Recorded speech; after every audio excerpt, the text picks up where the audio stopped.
یہ مدد کیوں نہیں آ رہی؟ اس کی وجہ کیا ہے؟ ہلاکو خان کی فوج نے ایک بزرگ کو گھیرے ہوئے تھا، بزرگ کو، تو ہلاکو خان کی بیٹی جو ہے نا وہ دیکھ رہی تھی، اس نے کہا کہ اس بوڑھے آدمی کو ہماری فوج نے کیوں گھیرا ہوا ہے، یہ کون ہے؟ انہوں نے کہا یہ مسلمانوں کا بزرگ ہے۔ اس نے کہا اس کو میرے پاس لاؤ۔ ہلاکو خان کی بیٹی کے سامنے جب اس بزرگ کو لایا گیا تو ہلاکو خان کی بیٹی کہنے لگی کہ خود ہی تمہارا اسلام کہتا ہے کہ اللہ تعالیٰ جس کو چاہتا ہے سلطنت عطا کرتا ہے۔ اس نے کہا تمہارا خود اسلام یہ کہتا ہے تو کیوں پریشان ہو؟ کیوں پریشان ہو؟ تم ذلیل تھے، اللہ نے ہمیں عزت دے دی، ہمیں بادشاہی دے دی، تم کیوں پریشان ہوتے ہو؟ وہ بزرگ کہنے لگے کہ تو نے سوال بہت بڑا کیا، میرا جواب بھی سن۔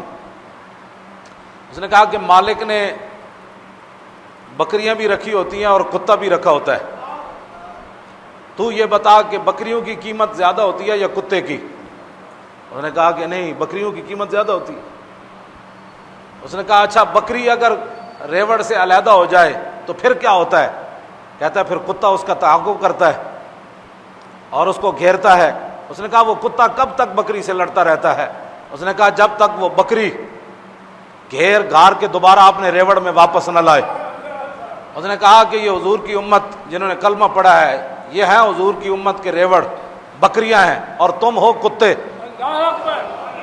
اور یہ بکریاں اپنے دین سے نکل گئیں۔ ہاں، یہ بکریاں اپنے دین سے نکل گئیں۔ جس طرح بکری ریوڑ سے نکل جائے تو کتا اس کا تعاقب کرتا ہے کہ واپس آئے، یہ حضور کی امت دین کو چھوڑ کر نکلی، تم کتے بن کر ان کا تعاقب کر رہے ہو۔ ان کی سختیاں اس وقت ختم ہوں گی جب یہ دین کی طرف واپس آئیں گے۔ اس بزرگ کے جواب پر بھی لاکھوں سلام۔ ہاں، یہ حضور کی امت ریوڑ سے نکل گئی، اسلام سے جب نکل گئی تو کتے ان کو پڑ گئے، کوئی چیچنیا میں پڑ گیا، کوئی بوسنیا میں پڑ گیا، کوئی عراق میں پڑ گیا، کوئی شام میں پڑ گیا، کوئی کشمیر میں پڑ گیا۔ ہاں جی، یہ کتے پڑ گئے سارے۔ تو یہ بکریوں کی جان کب چھوٹے گی؟ جب یہ اپنے ریوڑ کی طرف، اسلام کی طرف واپس آئیں گے اور رسول اللہ کے دین کو سینے سے لگائیں گے، پھر کتا ان کو نہیں کاٹے گا، پھر کتا ان کو نہیں لڑے گا۔ تو کتے سے بچنے کا ایک ہی طریقہ ہے کہ یہ حضور کے دین کی طرف واپس آئیں۔ جب تک یہ واپس نہیں آئیں گے کتے ان کو کاٹتے رہیں گے۔ واپس آنے کا ایک ہی طریقہ ہے، انہیں جانا